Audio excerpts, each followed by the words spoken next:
আসসালামু আলাইকুম রহমতুল্লাহ। আজকের ক্লাসে আমরা গাউস জর্ডান পদ্ধতি বর্ণনা করব। গত ক্লাসে আমরা গাউস অপসারণ পদ্ধতি শুরু থেকে শেষ পর্যন্ত একদম লাইন টু লাইন ভালো করে বুঝে বুঝে এটা বর্ণনা করেছি, ঠিক আছে। এটা যেহেতু জানা আছে আমাদের, তাহলে গাউস জর্ডান পদ্ধতি একদম কি সহজ হয়ে যাবে আরও। তাহলে আজকের ক্লাস শুরু করি। গত ক্লাসে আমরা গাউস অপসারণ পদ্ধতি যেভাবে বর্ণনা করেছি হুবহু শুরু থেকে শেষ পর্যন্ত আমরা কি রেখে দিছি, কারণ এখানে আমাদের গাউস জর্ডান পদ্ধতির মধ্যে কী কী পরিবর্তন করতে হবে সেটা শুধু দেখে দিয়ে মুছে দিয়ে ওই কথাটা লিখে দিলে হয়ে যাবে, ঠিক আছে। সেই জন্য আমরা কি এগুলো রেখে দিছি। দেখো, এটা হচ্ছে গাউস জর্ডান পদ্ধতি। এখানে একটা কথা লিখছি, সেটা হচ্ছে কি ইহা একটি গাউস অপসারণ পদ্ধতির সংশোধিত রূপ। আগেরটা ছিল গাউস অপসারণ পদ্ধতি, সেই অপসারণ পদ্ধতির একটি সংশোধিত রূপ হচ্ছে কি গাউস জর্ডান পদ্ধতি। এটা লিখে দেবে। লিখার পর আগের মতো করে দেখো এতটুকু লিখছি আমরা, যা এন সংখ্যক চলক বিশিষ্ট সমীকরণ যুক্তে আপার ট্রায়াঙ্গুলার ম্যাট্রিক্সে কি রূপান্তরিত করে। তাহলে এখানে কি হবে না, আপার ট্রায়াঙ্গুলার হবে না, কি হবে শুধুমাত্র এখানে ইউনিট ম্যাট্রিক্স হবে। কি হবে? Unit matrix. আমাদের গাউস জর্ডান পদ্ধতির মধ্যে এক্সাম্পল সমাধান করেছি, সেখানে কি ছিল শেষে আমরা ইউনিট ম্যাট্রিক্সে কী করেছিলাম, রূপান্তরিত করেছিলাম। সেজন্য এখানে কি হবে ইউনিট ম্যাট্রিক্স এতটুকু আমরা কি দিয়ে দিছি, ইউনিট ম্যাট্রিক্সে রূপান্তরিত করি, ঠিক আছে। এতটুকু আমাদের পরিবর্তন হয়েছে। পরিবর্তন করার পর সরাসরি ওখান থেকে আমাদের সমাধান পেয়েছিলাম না। যখনই আমরা ইউনিট ম্যাট্রিক্স রূপান্তরিত করেছি তখনই আমরা কি সমাধান পেয়েছি। তখন আমাদের কি ব্যাক সাবস্টিটিউশন অর্থাৎ কি পশ্চাৎ প্রতিস্থাপন এটা কি দরকার হয় না। সেজন্য এই কথাটা আমার দরকার নেই আর, ঠিক আছে। এই কথাটা কি হয়ে গেছে, বাদ হয়ে গেছে। তাহলে এটা আরও সহজ হয়ে গেছে না। দেখো তো, ইহা একটি গাউস অপসারণ পদ্ধতির সংশোধিত রূপ যা এন সংখ্যক চলক বিশিষ্ট সমীকরণ জোটকে ইউনিট ম্যাট্রিক্সে রূপান্তরিত করে, ঠিক আছে। পরে সমীকরণ সমাধান হয়, ঠিক আছে। পরে সমীকরণ সমাধান হয়, এটা লিখে দিলে হয়ে গেছে।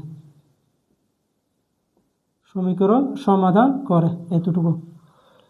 তাহলে এটা দেওয়ার পর আমরা কি লিখবো, এন সংখ্যক চলক বিশিষ্ট সমীকরণ জোট আগে যেটা ধরে নিয়েছি সেটা ধরে নিয়ে হুবহু যা কাজ করছি একদম শেষ পর্যন্ত এতটুকু করছি। করার পর এই দেখো এতটুকু পর্যন্ত সেম থাকবে। কতটুকু? এই এ প্রাইম টু টুকে কী করে দ্বিতীয় সারিকে এ প্রাইম টু টু দ্বারা ভাগ করেছিলাম না, আমরা ভাগ করেছি এখানে ওয়ান আনার জন্য। এতটুকু এর শূন্য পর্যন্ত আছে, তাহলে এতটুকু পর্যন্ত সেম আছে, হুবহু আগের থেকে এতটুকু পর্যন্ত সেম আছে। দ্বিতীয় সারিকে এ প্রাইম টু টু দ্বারা কী করছি, ভাগ করছি। এখন দ্বিতীয় সারিকে এ প্রাইম টু টু দ্বারা ভাগ করার পর আমাদের গাউস অপসারণের মধ্যে শুধু এটা শূন্য হয়ে যেত, কিন্তু গাউস জর্ডানের মধ্যে আমাদের কি দরকার ছিল বলো, এটাও শূন্য আনতে হবে, এটাও কি শূন্য আনতে হবে না। গাউস অপসারণের মধ্যে শুধু এটা শূন্য আনলে হয়ে যেত। সেই জন্য আমরা শুধুমাত্র কী দ্বারা গুণ করেছি, এই নিচেরটা দ্বারা গুণ করেছি, অর্থাৎ এ3 টু এ4 টু এn2, বুঝছো। গাউস অপসারণের মধ্যে শুধু নিচেরগুলো শূন্য আনলে হয়ে যেত, সেই জন্য আমরা এটা নিচেরগুলো দ্বারা গুণ করেছি, এ3 টু এ4 টু এn2 পর্যন্ত গুণ করেছি, বুঝছো। এখন গাউস জর্ডানের মধ্যে এটার উপরেগুলো শূন্য আনতে হবে। এটাকে ওয়ান তো বানাবো, আমরা ওয়ান বানাইছি, ঠিক আছে।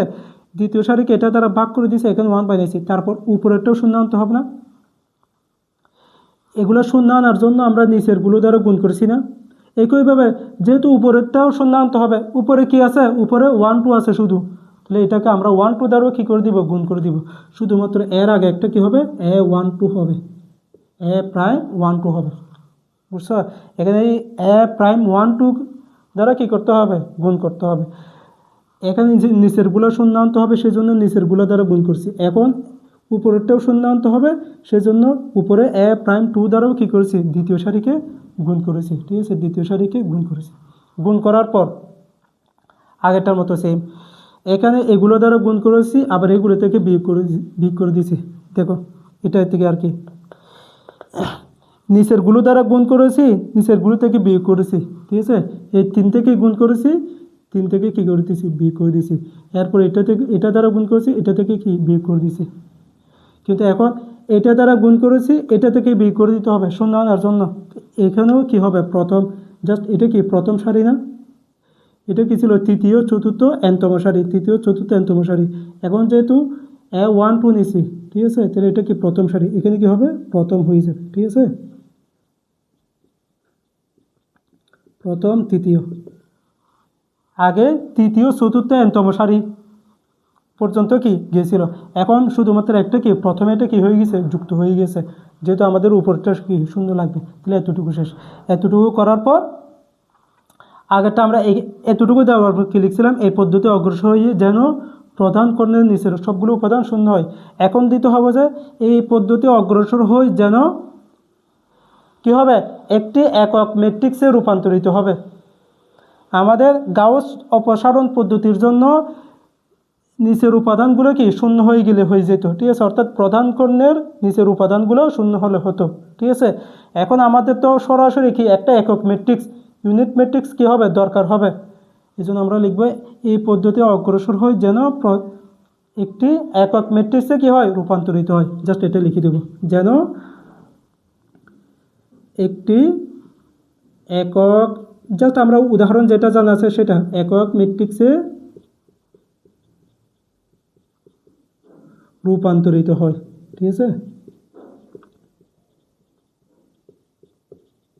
দেখো আগেরটার মধ্যে আমরা গাউস জর্ডানের মধ্যে নিচের উপাদানগুলো শূন্য হয়ে যেত, শূন্য দিয়ে দিয়েছি। এখন তো আমাদের একক ম্যাট্রিক্স লাগবে, সেজন্য উপরে সবগুলো শূন্য করে দিই। উপরে সবগুলো শূন্য করে দিলে আমাদের একক ম্যাট্রিক্স হয়ে গেছে না, দেখো তো এখানে সবগুলো শূন্য, এখানে শূন্য শূন্য শূন্য করে দিছি। এই প্রধান কর্ণ বরাবর এখানেও যদি আমরা 1 বসে দিই, প্রধান কর্ণ বরাবর কি 1 হয়ে গেছে, বাকি সবগুলো উপাদান শূন্য, এটা কি একক ম্যাট্রিক্স হয়ে গেছে, ঠিক আছে। আমরা কিছু করছি এখানে করি, শুধুমাত্র এখানে 1 2 আনছি, এখানে কত আনছি প্রথম সারি আনছি, এখানে প্রধান কর্ণের নিচে উপাদানগুলো শূন্য, এখানে কি একক ম্যাট্রিক্স নিয়ে আসছি। নিয়ে আসার পর এখানে সরাসরি সমাধান হয়ে গেছে না, দেখো তো আমরা বলেছিলাম না গাউস জর্ডান পদ্ধতির মধ্যে কোনো রূপান্তরিত সমীকরণ এটা দিলে হবে, কিন্তু ব্যাক সাবস্টিটিউশন এটা কিনা এটা দরকার নাই, ঠিক আছে। রূপান্তরিত সমীকরণ এটাও কি দিতে হবে না, সরাসরি কি এখানে x1 সমান কত এটা হবে, x2 সমান কি হবে এটা হবে, x3 সমান কি এটা হবে, ঠিক আছে।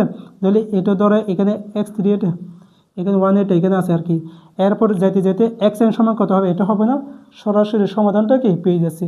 সেই জন্য এখানে রূপান্তরিত সমীকরণ ব্যাক সাবস্টিটিউশন এটাও কি নাই, দরকার নাই, সবগুলো কি মুছে দিয়েছি। তাহলে আগেরটা সে এটা আরও কি সহজ হয়ে গেছে না, এগুলো দেখতে লাগে যে কি কঠিন, বুঝছো। যদি বুঝে করো, একবার যদি তুমি অনুধাবন করতে পারো, একদম কি কোনো কি কাজ নাই গেলে। তাহলে এখন x1 সমান কত হবে, x1 সমান b1 প্রাইম, ঠিক আছে। x2 সমান কত হবে, এখানে কত হবে c2 প্রাইম, ঠিক আছে, c2 প্রাইম।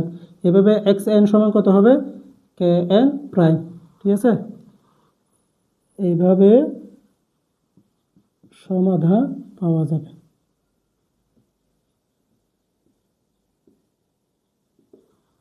একদম আমরা গাউস অপসারণ পদ্ধতি এবং গাউস জর্ডান পদ্ধতি একদম শুরু থেকে শেষ পর্যন্ত ভালো করে বুঝে বুঝে আমরা বর্ণনা করেছি, ঠিক আছে। তাহলে আগামী ক্লাস থেকে আমরা উৎপাদকীকরণ পদ্ধতির মাধ্যমে সমীকরণ জোট সমাধান করব, ঠিক আছে। এবং 2টা পার্ট আমাদের এখানে রৈখিক সমীকরণ জোটের মধ্যে, সমীকরণ জোটের সমাধানের মধ্যে 3টা পার্ট ছিল, 3টা পদ্ধতি ছিল, গাউস অপসারণ, গাউস জর্ডান এবং কি উৎপাদকীকরণ। আমাদের 2টা পদ্ধতি শেষ হয়েছে, আর একটা আছে উৎপাদকীকরণ। এটার মাধ্যমে আমরা কি আগামী ক্লাস থেকে শুরু করব। তাহলে আজকের ক্লাস এই পর্যন্ত। আসসালামু আলাইকুম রহমতুল্লাহ।